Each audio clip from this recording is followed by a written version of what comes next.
Девочки в зале выступают, поют, шутят и кайфуют, и все нам подпевают.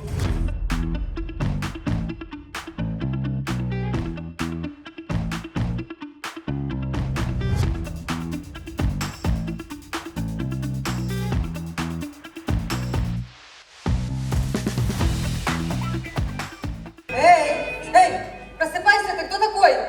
Ты что тут делаешь? Во-первых, селям алейкум. То есть вы думаете, что вы в Каменке? А по-вашему я где? Итак, мечеть, в окно посмотри. Ну вон, два недостроя, дорога не заасфальтированная, лужа. Я же говорю, я в Каменке.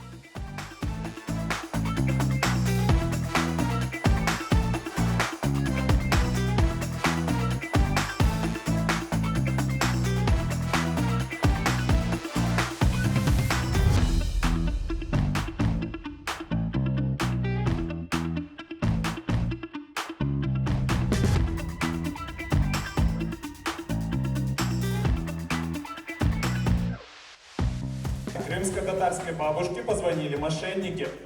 9, 6, 4. Записали? Вот ей позвоните, у нее 100% деньги есть. Она позавчера барашку продала, я видела.